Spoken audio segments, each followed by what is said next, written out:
सबसे पहले तो ड्रामा जंजीरें के सीन लीक के हवाले से हमें बताएं ना बिला ताखीर कि क्या ये अब वाकई इसे लीक कहा जा सकता है या महज एक पब्लिसिटी स्टंट था।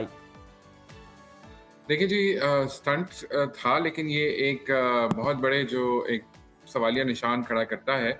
और वो ये है कि ड्रामों की जो कहानी होती है, ज़ाहिर है कि सेट पे बहुत सारे लोग मौजूद होते हैं और उनमें से कोई भी जो है वो किसी भी वक्त, अब आजकल आपको पता है कि सोशल मीडिया पे हर किसी को फॉलोअर्स चाहिए, हर किसी को रिएक्शंस चाहिए।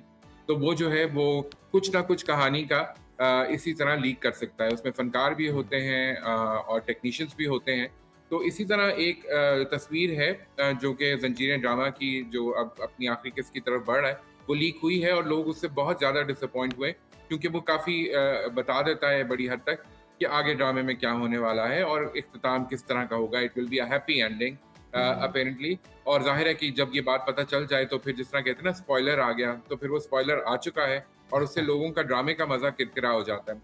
तो ज़रूरी है कि चैनल्स और प्रोड्यूसर्स, डायरेक्टर्स जो हैं, वो एनडीए साइन कराएं। एनडीए का मतलब होता है नॉन डिस्क्लोजर एग्रीमेंट। पूरी दुनिया में ये साइन कराए जाते हैं। आप देखिए नेटफ्लिक्स पे जो हमारा ड्रामा जा रहा है, जो बच्चे हैं संग समेट लो, उसकी आपको इतनी सी खबर भी नहीं मिलेगी, क्योंकि ऐसा ही है, उन्होंने, बिल्कुल ज़ाहिर है नहीं। कि नेटफ्लिक्स ने एक एनडीए साइन करवाया होगा तमाम फनकारों से, पाकिस्तानी फनकारों से, प्रोडक्शन टीम से। और उन्होंने कहा होगा कि जब तक हम नहीं चाहेंगे कि इसकी मार्केटिंग शुरू हो या इसके बारे में बात की जाए प्रेस में या मीडिया से, उस वक्त तक कोई इस पर बात ना करे। तो इससे हमें नज़र आता है कि ये कितनी अहम होती है कि आप पहले से ये अंडरस्टैंडिंग क्रिएट कर लें कि कोई खबर बाहर नहीं जाएगी इस कमरे से। हुँ। अच्छा हारून, बात कर लेते हैं ड्रामा आपकी इज़्ज़त, जो कि काफ़ी मकबूल है, लेकिन इस ड्रामे का हेलो? जो आवाज़ आ रही है आपको मेरी? जी, जी, अब आ रही है। आपकी इज़्ज़त जो ड्रामा है उसकी बात कर लेते हैं। वैसे तो बड़ा मकबूल है, ख़वातीन हेलो? बड़ी ही दिलचस्पी के साथ वो ड्रामा देख रही हैं। आप सुन पा रहे हैं मुझे? जी, जी, मैं सुन पा रहा हूँ, आप बताइए। ड्रामा आपकी इज़्ज़त की मैं बात कर रही हूँ कि वो काफ़ी मकबूल है और ख़वातीन तो बड़ी दिलचस्पी के साथ वो ड्रामा देख रही हैं, लेकिन इस ड्रामे का जो ओएसटी है वो काफ़ी मकबूल हो रहा है। इसके पीछे क्या अनासिर शामिल है और ड्रामा जिस तरह औरत के किरदार पर बहस का आगाज़ कर रहा है, इस पर आप क्या कमेंट करेंगे? बिल्कुल जी, ड्रामे के साथ ख़वातीन जो हैं बहुत बड़ी तादाद में जुड़ी हुई हैं। ख़वातीन के बहुत दिल के करीब सी एक कहानी है।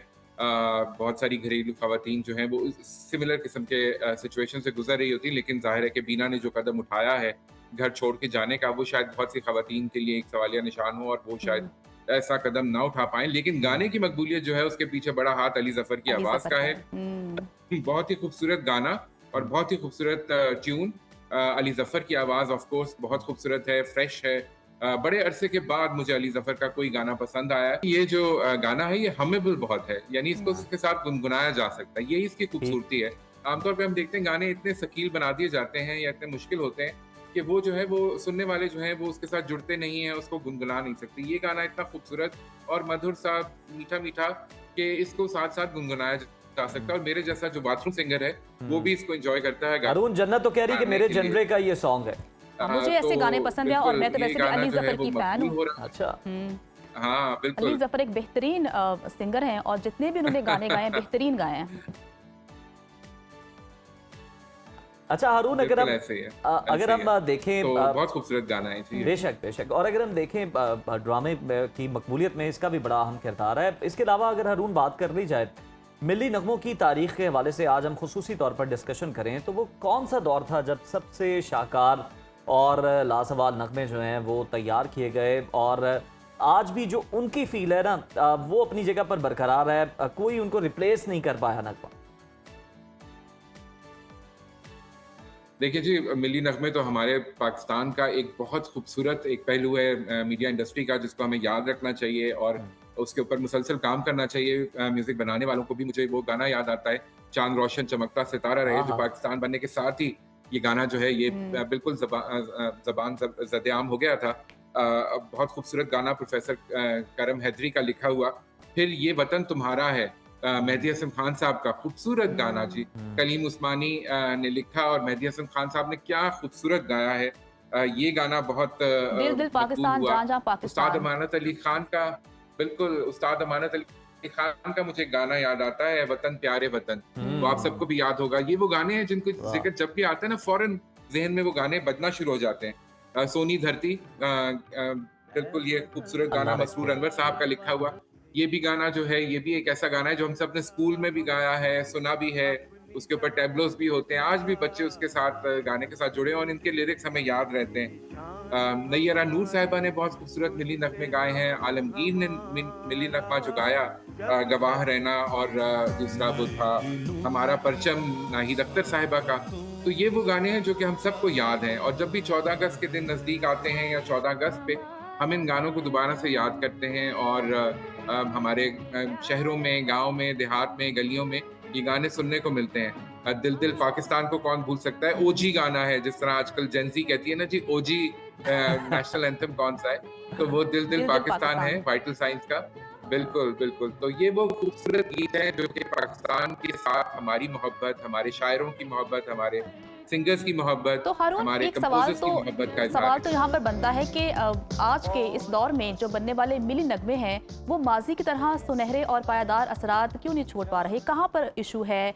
लिरिक्स ठीक नहीं है, लिरिक्स उस तरह के नहीं है जो कि जज्बात को उभारते थे, प्रॉब्लम कहाँ पे है? बिल्कुल जी, आपने बिल्कुल सही पॉइंट आउट किया कि मैं जब ये लिस्ट बना रहा था तो मुझे आखिरी गाना जो कि जाके दिल में ठक से लगा था और आज भी हम सब याद करते हैं, वो मेरा इनाम पाकिस्तान, जमीलुद्दीन आली साहब का लिखा हुआ, नुसरत फतेह अली खान का गाया हुआ। हम्म, तो मैं ज़रूर कहूँगा, आज के सिंगर से आपने अली ज़फ़र के बारे में बात की, आतिफ़ असलम हैं, अब यंगस्टर्स के लिए समर जाफ़री हैं और म्यूज़िक बैंड है। तो ये इनसे मैं कहूँगा कि आप लोग क्यों नहीं बनाते कोई ऐसा गाना जो पाकिस्तान के लिए हो और जिसको उसी तरह प्यार मोहब्बत से बनाया जाए और फिर वो उसी तरह अमर हो जाए।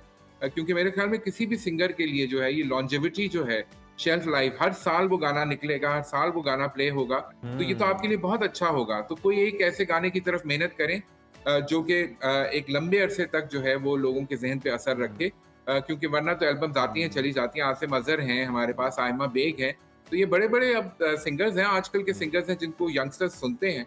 तो इन सबको चाहिए कि थोड़ा सोचें इस बारे में कि एक अच्छा-सा खूबसूरत-सा मिल्ली नगमा हो जाना चाहिए। अब काफ़ी अरसा हो गया, कोई नया गाना बिल्कुल आया नहीं हारून, इस लेकिन तरह का। कहीं तो ऐसा अब तो नहीं है कि आई think it's high time. Musical instruments इतने ज्यादा हो गए हैं कि आवाजें जो हैं वो पसे पर्दा चली गई हैं, वो थोड़ी सी मध्यम दिखाई देती हैं उनके आगे। हालांकि माजी के हम जो नगमे देख रहे हैं उसमें कोई इतने ज्यादा इंस्ट्रूमेंट नहीं है, लेकिन आवाज ही जो है वही काफी है।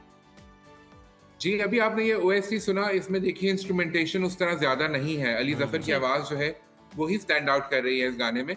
तो I think it's simplicity, it's emotion that speaks to people. तो वो जो जज़्बा होता है, वो सबसे आगे होता है, और वही जज़्बा ज़ाहिर है मिली नग़मों से ज़्यादा किस जॉनरा में नज़र आ सकता है। तो उस जज़्बे की ज़रूरत है, उस जज़्बे के साथ एक गाना बनेगा, तो वो ज़रूर मकबूल होगा। तो अगेन मैं यही कहूँगा कि यंगस्टर्स को इस बारे में सोचना है, एक अच्छा-सा गाना डेफिनेटली आ जाना चाहिए। अब इस 14 अगस्त पे आई, या इंशाल्लाह अगले साल जब हम 80th इंडिपेंडेंस डे मना रहे जी, होंगे, 80 साल हो जाएंगे यौम आज़ादी के, तो उस साल हम कोई अच्छा सा खूबसूरत सा होप एक सो। मिली नगमा। एक वर्सटाइल ये मिली क्या नगमा बात, है। आप खूबसूरत, बूमर्स हैं, बेबी बूमर्स हैं, मिलेनियन हैं या जेनजी हैं, सबका ये फेवरेट मिली नगमा है। No doubt. अच्छा हारून, आगे बढ़ते हैं, एक रियलिटी शो तमाशा की बात कर लेते हैं जो कि बड़ा मकबूल है आजकल। उस पर बात हो रही है, जेनजी बड़े शौक से वो तमाशा देख रहे हैं, लेकिन ये भी डिबेट हो रही है कि मुआशरे पर मजमूई तौर पर इस रियलिटी शो का क्या असर पड़ रहा है, मस्बत या मनफी?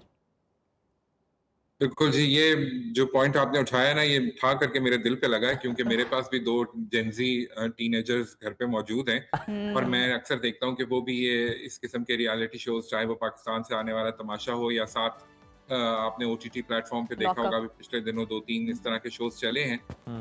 मुझे ये समझ नहीं आती कि ये फ़ैड कब ख़त्म होगा। मैं आई वाज़ होपिंग कि ये जल्दी आहिस्ता-आहिस्ता ख़त्म हो जाएगा। बिग बॉस से जो शुरू हुआ था एक कहानी, वो अब जो है वो मुझे लगता था कि शायद फेड ऑफ हो गई है, लेकिन वो ऐसा नहीं हुआ।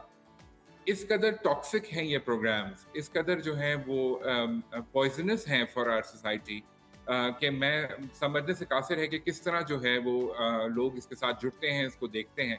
अ, क्या सेंस है कि आप 6, 7, 8, 10 लोगों को एक सिचुएशन में बंद कर दें और उनका टास्क ये हो कि वो उन्होंने एक दूसरे से बहस करनी है, लड़ना है, बदतमीज़ी करनी है, स्कीमिंग करनी है, एक दूसरे के खिलाफ साजिशें बुननी हैं, और इस तरह जो है उन्होंने ये गेम जीतनी है। इसको गेमिफाई कर दिया गया है।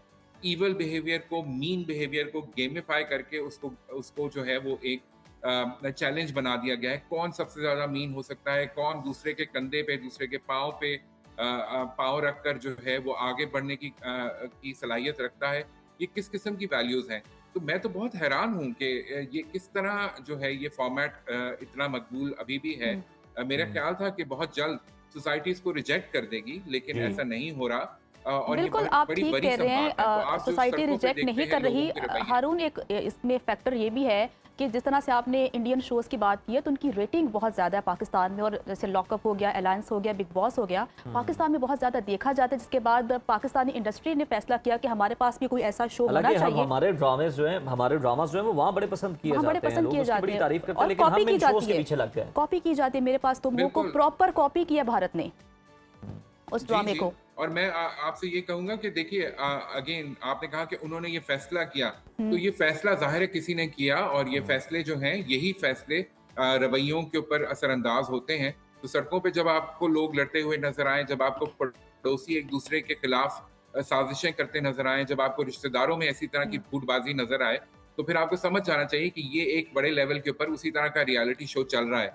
तो फिर आप शिकायत क्यों करेंगे? जब दोस्त दोस्त के साथ ना हो, या वो जो है वो सिर्फ इस बारे में सोचे कि उसको ज़्यादा मैक्सिमम फ़ायदा किस तरह पहुँच सकता है। तो ये एक बहुत बड़ा रियलिटी शो है, एक बिग बॉस है, एक अलायंस है, एक लॉकअप है, बिल्कुल आप या सही एक कह रहे हैं तमाशा है कि जो कोई भी कंटेंट बनाने से पहले एक दफ़ा सोचना चाहिए कि सोसाइटी पे इसके क्या असरात होंगे, आया मनफी या फिर मस्बत। कॉपी करना बिल्कुल भी ठीक नहीं है। हारून हमारे साथ मौजूद है। हारून, बहुत शुक्रिया वक्त देने के लिए।